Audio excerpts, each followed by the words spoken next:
So ನಮಸ್ಕಾರ ಸ್ನೇಹಿತರೆ, ನನ್ನ ಹೆಸರು ನಾಗೇಶ್ ಪ್ರಜಾಕಿಯ. ನಮ್ಮ ಜೊತೆ ಇವತ್ತು ಒಂದು ಯೂಟ್ಯೂಬ್ ಚಾನಲ್ ಪ್ರಜಾಕಟ್ಟೆಯಲ್ಲಿ ಇರುವಂಥ ಒಂದು ಯೂಟ್ಯೂಬ್ ಚಾನಲ್ಲು ಹೇಮಂತ್ ಪ್ರಜಾಕಿಯ ಇದ್ದಾರೆ. ಸೊ ಇವತ್ತು ಇಷ್ಟು ದಿನ ಎಲ್ಲ ನ್ಯೂಸ್ ಚಾನಲ್ಗಳು, ಯೂಟ್ಯೂಬ್ ಚಾನಲ್ಸ್ನವರು ಬೇರೆಯವ್ರಿಗೆಲ್ಲ ಪ್ರಶ್ನೆಗೆ ಉತ್ತರ ಕೇಳ್ತಾರೆ. ಆದರೆ ಇವತ್ತು ಅದೇ ಯೂಟ್ಯೂಬ್ ಚಾನಲ್ನವ್ರಿಗೆ ನಾನು ಸಾಮಾನ್ಯ ಪ್ರಜೆಯಾಗಿ ನಿಮ್ಮ ಪರವಾಗಿ ನಂದು ಒಂದು ಎರಡು ಪ್ರಶ್ನೆ ಇದ್ದಾವೆ. ಇದು ನಿಮಗೂ ನನ್ನ ಪ್ರಶ್ನೆನೂ ಇದೆ ಅಂತ ಅನ್ನಿಸ್ಬೋದು. ಸೊ ಅದೇ ರೀತಿ ಅವ್ರಿಗೆ ಪ್ರಶ್ನೆ ಕೇಳೋಣ. ಸೊ ಮೊದಲನೇದಾಗಿ ನಮಸ್ಕಾರ. ನಮಸ್ಕಾರ ಸರ್. ಸೊ ಯೂಟ್ಯೂಬ್ ಚಾನಲ್ ಪ್ರಜಾಕಟ್ಟೆ ನೀವು ಮಾಡ್ಕೊಂಡಿದ್ದೀರಿ. ಹೌದು. ಸೊ ಈ ಚಾನಲ್ಲು ನೀವು ದುಡ್ಡು ಮಾಡಿದ್ರಾ ಅಥವಾ ತುಂಬ ದೊಡ್ಡದಾಗಿ ಬೆಳೆದು ನಾನು ಹೇಳೋದೇ ಕರೆಕ್ಟು ಅನ್ನೋದಕ್ಕೆ ಮಾಡಿದ್ರಾ ಅಥವಾ ಇರೋ ಸತ್ಯನ ನಿಜವಾಗ್ಲೂ ತೋರಿಸೋದಕ್ಕೆ ಮಾಡಿದ್ರ? ಸೊ ಮೊದಲನೇದಾಗಿ ನನ್ನನ್ನು ನೀವು ಇಂಟರ್ವ್ಯೂ ಮಾಡ್ತಿರೋದಕ್ಕೆ ನಿಮಗೆ ಧನ್ಯವಾದ ಹೇಳ್ತೀನಿ. ಸೊ ಭಾಳಷ್ಟು ಜನರಿಗೆ ಇಂಟರ್ವ್ಯೂ ಮಾಡ್ತಾರೆ, ಆ್ಯಂಕರ್ಗಳು ಇಂಟರ್ವ್ಯೂ ಮಾಡ್ತಾರೆ. ಎಲ್ಲ ಸೋಷಿಯಲ್ ಮೀಡಿಯಾದಲ್ಲೂ ಕೂಡ ನೋಡಿರ್ತೀರ, ಅನೇಕ ನಿರೂಪಕರಿಗೆ ಮಾಡಿರ್ತಾರೆ. ಸೊ ನಮ್ಮಂಥ ಯೂಟ್ಯೂಬ್ ಚಾನಲ್ ಅವ್ರಿಗೆ ಮಾಡ್ತಿರೋದು ನಾನು ಕಡಿಮೆ ನೋಡ್ತಾ ಇರೋದು. ಮಾಡಿರ್ಬೋದು, ನಮ್ಮ ಗಮನಕ್ಕೆ ಬಂದಿಲ್ಲ. ಸೊ ನಿಮ್ಮ ಪ್ರಶ್ನೆಗೆ ನನ್ನ ಉತ್ತರ ಹೌದು. ದುಡ್ಡು ಮಾಡೋಕ್ಕೆ ಯೂಟ್ಯೂಬ್ ಚಾನಲ್ ಮಾಡಿದ್ದೀನಿ, ಹೆಸರು ಮಾಡೋಕ್ಕೂ ಯೂಟ್ಯೂಬ್ ಚಾನಲ್ ಮಾಡಿದ್ದೀನಿ, ಸಮಾಜದಲ್ಲಿ ಆಗುವಗಳನ್ನು ತೋರಿಸೋಕ್ಕೂ ಯೂಟ್ಯೂಬ್ ಚಾನಲ್ ಮಾಡಿದ್ದೀನಿ. ಸೊ ಏನಕ್ಕೆ ಪ್ರಾಮಾಣಿಕವಾಗಿ ಒಪ್ಕೋತಾ ಇದ್ದೀನಿ ಅಂತ ಹೇಳಿದ್ರೆ, ನಾನು ಏನೇ ಯೂಟ್ಯೂಬ್ ಚಾನಲ್ ಕಂಟೆಂಟ್ ಹಾಕಿದ್ರೂ ಕೂಡ ನಾನು ದುಡ್ಡಿಗೋಸ್ಕರ ಮಾಡಿಲ್ಲ ಅಂದ್ರೂ ಕೂಡ ಅದು ಒಂದು ಮಾನಿಟೈಸೇಷನ್ ಆದರೆ ಆಟೋಮೆಟಿಕಾಗಿ ದುಡ್ಡು ಬರುತ್ತೆ ಸರ್. ಅದು ನಂಬರ್ 1 ಪಾಯಿಂಟ್.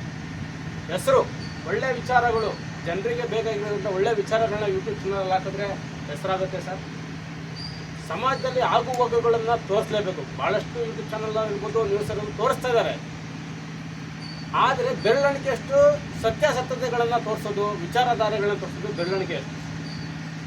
ಸೊ ಇದುವರೆಗೂ ಕೂಡ ನಾವು ಯೂಟ್ಯೂಬ್ ಚಾನಲ್ನ ಸ್ಟಾರ್ಟ್ ಮಾಡಿ 1.5 ವರ್ಷದ ಮೇಲಾಯಿತು ಸರ್.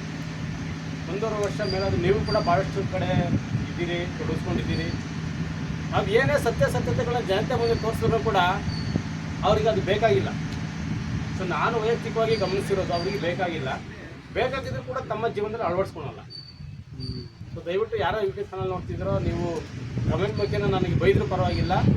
ಸತ್ಯಾಸತ್ಯತೆಗಳನ್ನು ಯಾರು ಎಲ್ಲಿವರೆಗೂ ಜೀವನದಲ್ಲಿ ಅಳವಡಿಸ್ಕೊಳೋದಿಲ್ವೋ ಅಲ್ಲಿವರೆಗೂ ಕೂಡ ನಾವು ಇದೇ ಪರಿಸ್ಥಿತಿಯಲ್ಲೇ ಹೋಗ್ತಾ ಇರ್ತೀವಿ. ಈ ಪ್ರಸ್ತುತ ವ್ಯವಸ್ಥೆ ಏನಿದೆ ಅದೇ ವ್ಯವಸ್ಥೆಯಲ್ಲಿ ಹೋಗ್ತಾ ಇರ್ತೀವಿ. ನಿಮ್ಮ ಪ್ರಶ್ನೆಗೆ ಉತ್ತರ ಸಿಕ್ತು ಅಂತ ಅನ್ಬೋದು.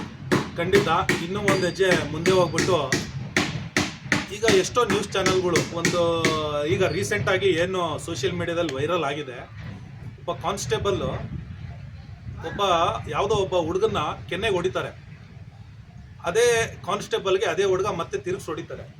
ಆದರೆ ನಾನು ಈಗಿನ ಸೋಷಿಯಲ್ ಮೀಡಿಯಾದಲ್ಲಿ ನಾನು ನೋಡ್ತಾ ಇರೋದ್ರಿಂದ ಮತ್ತು ಬೇರೆ ನ್ಯೂಸ್ ಚಾನಲ್ಗಳಲ್ಲಿ ನೋಡ್ತಾ ಇರೋದ್ರಿಂದ ಅದರಲ್ಲಿ ಹೇಳ್ತಾರೆ, ಒಬ್ಬ ಸಾಮಾನ್ಯ ಪ್ರಜೆನೇ ಪೊಲೀಸ್ನವ್ರಿಗೆ ಹೊಡೆದ್ರು ಅಂತ ನ್ಯೂಸ್ ಚಾನಲ್ ಹೇಳಿದ್ರು. ಇದು ಎಷ್ಟರ ಮಟ್ಟಿಗೆ ಸರಿ? ಯಾಕೆಂದರೆ ಅಲ್ಲಿ ನೀಟಾಗಿ ಕಾಣ್ತಾ ಇದೆ, ಒಬ್ಬ ಪೊಲೀಸ್ ಬೇದೆ ಒಬ್ಬ ಸಾರ್ವಜನಿಕ ವ್ಯಕ್ತಿಗೆ ಒಬ್ಬ ಹುಡುಗನಿಗೆ ಹೊಡಿತಾರೆ. ಇದು ವಿಡಿಯೋದಲ್ಲಿ ಕಾಣ್ತಾ ಇದ್ರು ಅದ್ರ ಮೇಲೇನೂ ನಮ್ಮ ಮೀಡಿಯಾದವರು ಸುಳ್ಳು ಹೇಳ್ತಾ ಇದ್ದಾರೆ. ಇದಕ್ಕೆ ನಿಮ್ಮ ಒಂದು ಮಾತು? ಯಾಕೆಂದರೆ ನೀವು ಒಬ್ಬ ಯೂಟ್ಯೂಬ್ ಚಾನಲರ್ ಆಗಿ ಇದನ್ನು ನೀವು ಒಪ್ಕೋತೀರಾ, ಇಲ್ಲ ನೀವು ಇದೇ ಥರ ತೋರಿಸ್ತೀರಾ? ಇಲ್ಲ, ನಾನು ಸತ್ಯಾಸತ್ಯತೆಗಳನ್ನ ಹೇಳ್ತೀನಿ ಸರ್. ಸೊ ಏನು ಹೇಳ್ತೀನಿ ಅಂತ ಹೇಳಿದ್ರೆ, ಒಬ್ಬ ಕಾನ್ಸ್ಟೇಬಲ್ ಇರ್ಬೋದು, ಅವರೊಬ್ಬರು ಕಾರ್ಮಿಕರು, ಒಬ್ಬ ಜಡ್ಜ್ ಇರ್ಬೋದು, ಒಬ್ಬರು ಕಾರ್ಮಿಕರು. ಅದು ಕೆಲಸ ಅಂತ ಈಚೆ ಬಂದಮೇಲೆ ಅವರು ಕೂಡ ನಮ್ಮಂಗೆ ಜನಸಾಮಾನ್ಯರು. ಖಂಡಿತ. ಸೊ ಅವರ ವಸ್ತ್ರಕ್ಕೆ, ಅವರ ಹುದ್ದೆಗೆ ಬೆಲೆ ಕೊಡ್ತೀವಿ ನಾವು. ಯಾವುದೇ ವ್ಯಕ್ತಿ ಆಗಿರ್ಬೋದು. ಈಗ ನಾನೇ ಆದರೂ ಕೂಡ ಅಷ್ಟೇ, ನಾನು ಕೆಲಸ ಮಾಡೋ ಜಾಗದಲ್ಲಿ ನನಗೆ ಒಂದು ಹೆಮ್ಮೆ ಇರುತ್ತೆ, ಅದಕ್ಕೆ ತಕ್ಕ ಗೌರವ ನಾನು ಕೊಡಬೇಕು. ಸೊ ಆ ವ್ಯಕ್ತಿ ತಪ್ಪು ಮಾಡಿದರೆ ಶಿಕ್ಷೆ ಮಾಡೋಕ್ಕೆ ಕಾನೂನು ಅಂತ ಇದೆ. ಕಾನೂನು ಪ್ರಕಾರ ಆ ಬೇರೆಯವರು ಮಾಡಿದರೆ ನಾನು ಒಪ್ಕೋತಾ ಇದ್ದೆ. ಸೊ ತಪ್ಪು ಏನೇ ಇರ್ಬೋದು ಸರ್, ತಪ್ಪು ಏನೇ ಇರ್ಬೋದು, ಅವರು ಕೈ ಮಾಡಿದ್ದು ಮೊದಲನೇದು ಅಪರಾಧ. ನಿಮಗೆ ಅಧಿಕಾರ ಕೊಟ್ಟಿಲ್ಲ ಯಾರೂ ಕೂಡ ಕೈ ಮಾಡಲಿಕ್ಕೆ. ಯಾರಿಗೆ? ಪೊಲೀಸ್ನವನಿಗೆ. ನೀನು ತಪ್ಪು ಮಾಡಿದ್ದಕ್ಕೆ ನಾನು ಹೊಡೆದೆ, ಬಟ್ ಇವ್ರದ್ದು ತಪ್ಪಿದೆ. ಅವ್ರು ಹೊಡೆದ ತಕ್ಷಣ ನೀವು ಬೇರೆ ರೀತಿ ಆ್ಯಕ್ಷನ್ ತೊಗೊಬೋದಾಗಿತ್ತು. ಯಾಕಂದರೆ ಪ್ರತಿಯೊಬ್ಬ ವ್ಯಕ್ತಿ ಕೂಡ ಉದ್ರೇಕ ಆಗೋದು ಸರ್ವೇ ಸಾಮಾನ್ಯ. ಉದ್ರೇಕ ಆಗಿದ್ದಾರೆ. ಮೊದಲನೇ ತಪ್ಪು ಪೇದೆ ಕಡೆಯಿಂದ ಆಗಿದೆ. ಸೊ ಹಾಗಾಗಿ ನಾನು ಯಥಾವತ್ತಾಗಿ ಪೇದೆ ತಪ್ಪನ್ನ ನಾನು ಬಿಂಬಿಸ್ತಾ ಇದ್ದೆ. ಓಕೆ. ಸೊ ಇದು ಯಾಕೆ ಈ ಸೋಕಾಲ್ಡ್ ನ್ಯೂಸ್ ಚಾನಲ್ಸ್ಗೆ ಯಾಕೆ ಅರ್ಥ ಆಗಲಿಲ್ಲ ಅಂತ ನನ್ನ ಪ್ರಶ್ನೆ. ಸೊ ಅರ್ಥ ಆಗಿದೆ ಸರ್, ಎಲ್ರಿಗೂ ಕೂಡ ಪ್ರತಿಯೊಂದು ಅರ್ಥ ಆಗಿದೆ. ಸತ್ಯಕ್ಕೆ ತುಂಬ ಹತ್ರ ಇದ್ದಾರೆ. ಓಕೆ. ಸೊ ಒಂದು ಹೇಳ್ಬೋದು, ನೀವು ನಾನು ಇತ್ತೀಚೆಗೆ ಯೂಟ್ಯೂಬಲ್ಲಿ ನೋಡ್ತಾ ಇದ್ದೆ, ಸೊ ಕಾಂಟ್ರವರ್ಸಿ ಅನ್ನೋದನ್ನ ಕ್ರಿಯೇಟ್ ಮಾಡೋದೇ ನಾವುಗಳು sir, so called medias. So ಜನರಿಗೆ ಬೇಕಾಗಿರೋದು ಎಂಟರ್ಟೈನ್ಮೆಂಟ್ ಅಷ್ಟೇ, ಸಾಮಾಜಿಕವಾಗಿ ಬೇಕಾಗಿರೋದು ಏನೂ ಬೇಕಾಗಿಲ್ಲ, ಎಂಟರ್ಟೈನ್ಮೆಂಟ್ ಬೇಕು, ಕೊಡ್ತಾ ಇದ್ದೀವಿ. ಇದು ಕೂಡ ನನ್ನ TRP ಮೇಲೆ ಹೋಗಬೇಕು, ನಾನು ಬೇಗ ಜನರಿಗೆ ಗುರ್ತಿಸ್ಕೋಬೇಕು ಅನ್ನೋ ಮನೋಭಾವನೆ ಭಾಳಷ್ಟು ಮಂದಿಲಿ ಇದೆ ಅನ್ನೋದು ನನ್ನ ಆಲೋಚನೆ. ಬೇರೆಗೆ ಇದೆಯೋ ಗೊತ್ತಿಲ್ಲ, ಬಟ್ ನನ್ನ ಆಲೋಚನೆ. ಸೋಕಾಡ್ ಆಗಿರೋದ್ರಿಂದ ಕಾನೂನು ಎಲ್ರಿಗೂ ಒಂದೇನೆ, ಕಾನೂನನ್ನ ಯಾರೋ ಪಾಲಿಸೋದಿಲ್ವೋ ಅವ್ರಿಗೂ ತಪ್ಪಿನ ಶಿಕ್ಷೆ ಕೊಡಲೇಬೇಕು. ಬಟ್ ಅವರು ಇವ್ರು ಮಾಡಿದ್ದನ್ನು ಅವರು ಖಂಡಿಸಿ ತಪ್ಪು ಮಾಡಿರೋದಕ್ಕೆ ಆ ಕ್ಷಣದಲ್ಲೇ ಕೊಟ್ಟಿದ್ದಾರೆ.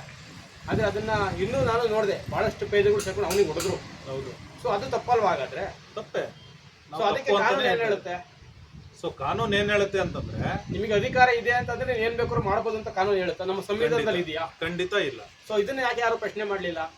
ಸೊ ನಾನು ಸೋಷಿಯಲ್ ಮೀಡಿಯಾದಲ್ಲಿ ಹಾಕಿದ್ದೀನಿ ನೋಡಿ. ಇಲ್ಲಿ ಪೇದೆಗೆ ಆ ವ್ಯಕ್ತಿ ಏನಾದ್ರೂ ತಪ್ಪು ಮಾಡಿದ್ರೆ ಪೇದೆ ಏನ್ ಮಾಡ್ಬೇಕಾಯ್ತು, ರೈಟಿಂಗಲ್ಲಿ ಬರ್ಸ್ಕೊಂಡು ಅದನ್ನ ಕೋರ್ಟ್ಗೆ ಸಬ್ಮಿಟ್ ಮಾಡಿ ಕೋರ್ಟಲ್ಲಿ ಅವನಿಗೇನೋ ಶಿಕ್ಷೆ ಕೊಡ್ತಾರೆ. ಅದನ್ನ ಬಿಟ್ಟು ಇವರೆಲ್ಲ ಕೈಯೆಲ್ಲ ಮಾಡಬಾರ್ದು ಅಂತಾನೆ ನಾನು ಬರ್ತಿದ್ದೀವಿ.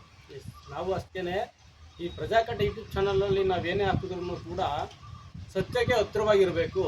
ಸತ್ಯತೆಗಳನ್ನು ಯಾರು ಹೇಳ್ತಾರೆ, ತಿಳಿಸ್ತಾರೆ, ಜನರಿಗೆ ವಿಚಾರವಂತರಾಗಿ ಏನು ಮಾಡಬೇಕು ಅದನ್ನು ತೋರಿಸ್ಬೇಕು ಅನ್ನೋದೇ ನಮ್ಮ ಉದ್ದೇಶ ಸರ್. ನಮ್ಮಲ್ಲಿರೋ ವಿಚಾರಧಾರೆಗಳನ್ನ ಜನರಿಗೆ ಮುಟ್ಟಿಸ್ಬೇಕು, ಅದೊಂದೇ ನಮ್ಮ ಧ್ಯೇಯ. ಸೊ ಈಗ ಎಷ್ಟೋ ನ್ಯೂಸ್ ಚಾನಲ್ನವರು, ಎಷ್ಟೋ ಯೂಟ್ಯೂಬ್ ಚಾನಲ್ನವರು, ಸುಮಾರು ಜನ UI ಮೂವಿ ರಿಲೀಸ್ ಆಗಿದ್ದ ದಿವಸ ಬಂದು ಮೈಕ್ ಹಿಡಿದ್ರು, ರಿವ್ಯೂನ ಪಬ್ಲಿಕ್ ಹತ್ರ ಕೇಳಿದ್ರು.